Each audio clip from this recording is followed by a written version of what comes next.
European rocket prepares for another launch. Relativity Space gives insights on his new rocket Terran R.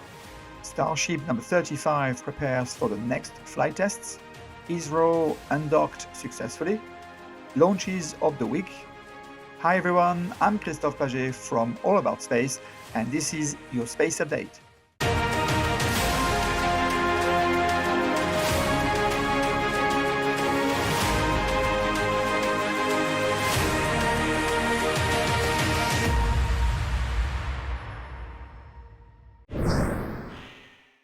Europe saw last week its first launch of the year with an Ariane 6 from French Guiana. It launched a spy satellite, or to be precise, a high-resolution reconnaissance satellite for the French Air and Space Forces Space Command. Now, the next European launch is set to be also from Kourou in French Guiana with a Avio Vega-C rocket. Now, the rocket planned to take off at the end of April with on board the biomass and Earth observation satellite, part of the Living Planet program at ESA. Biomass will soon play a key role in delivering novel information about the state of the planet's forests, how they are changing over time, and advance the knowledge of the carbon cycle. Now, the satellite has just arrived in Kourou at the European spaceport to start its integration.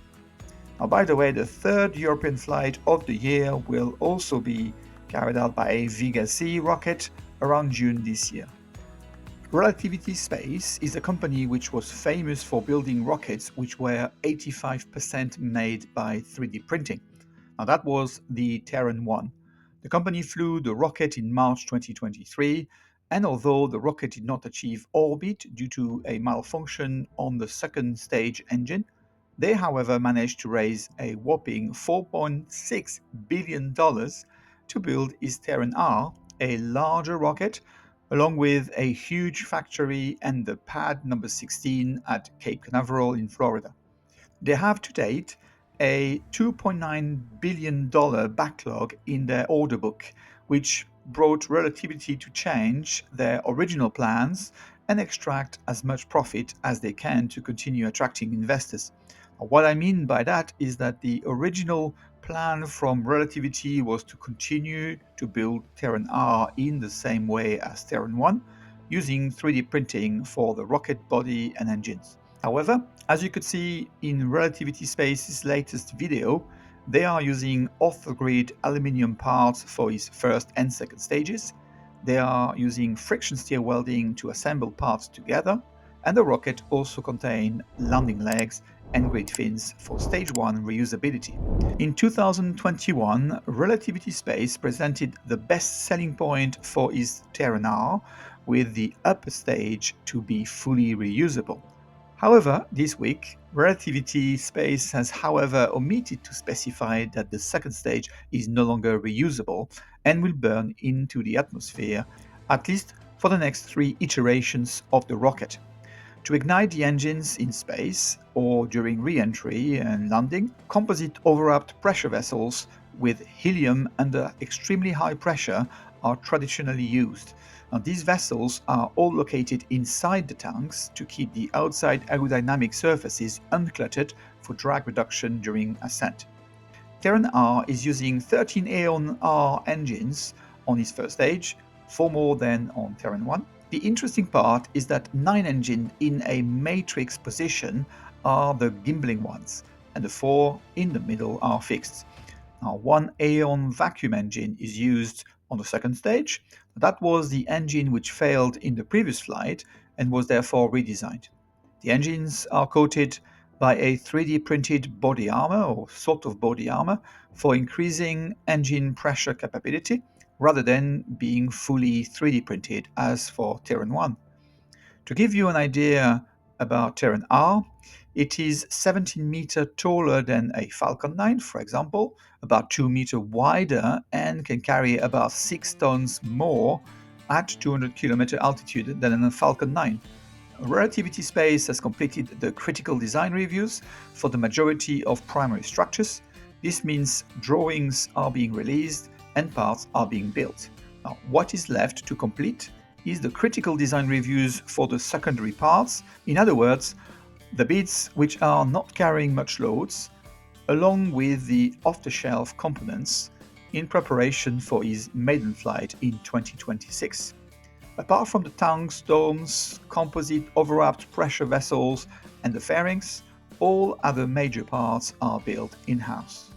Launch Complex number 16 at Cape Canaveral is the new site for Terran R, being built from scratch. The site is progressing well, although only the groundwork is visible, along with a series of tanks. The flame trench is nearly complete, and the metal parts are starting to appear at the site. Relativity Space has been quite quiet, but has clearly been progressing towards the end of their design phase and are now embarking on the manufacturing and testing phase, something which I am sure you will see in this channel when shared by Relativity Space. At Starbase, the Booster 15, the one which flew with Starship number 34 during the flight test number 8 in March this year, has landed back to site in one piece and now returned to the production site to meet with his friend Booster number 14, which also survived the flight back in January 2024. Starship number 35 has left the production site to Massey to start his cryogenic testing campaign. Well, in fact, 2 series of tests were conducted, and the ship is even back to the production site. Now, not so much more to say about the rest of the site, as work is progressing steadily. ISRO has sent a rocket into space with onboard 2 satellites mimicking the behavior of docking ports to simulate space docking to validate the design of their space station Bharatiya Antariksha and new capsule Gaganyaan. I have a video on this which will come out on April 3rd this year. Now, they have successfully launched these 2 satellites and even demonstrated docking, which I have covered in the episode linked in the description. Now, this week, ISRO has successfully mastered the art of undocking these 2 satellites. Do not imagine that because you have docked, that it is a piece of cake to undock. So, great job by ISRO and brilliant progress in his Bharatiya Antariksha station docking port.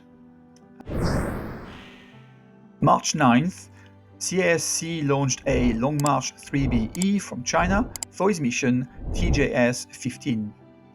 March 11th, CASC launched a Long March 8 from China for his mission G60 Polar Group 5.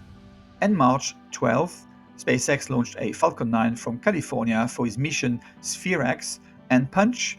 The first stage flew for his 3rd time and landed back to site. March 13, SpaceX launched a Falcon 9 from Florida for a Starlink mission Group 1221. The first stage flew for his 22nd time and landed on a drone ship.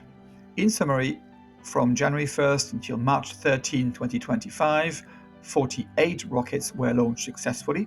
Out of that, 31 were from an American company or institution and 11 from China.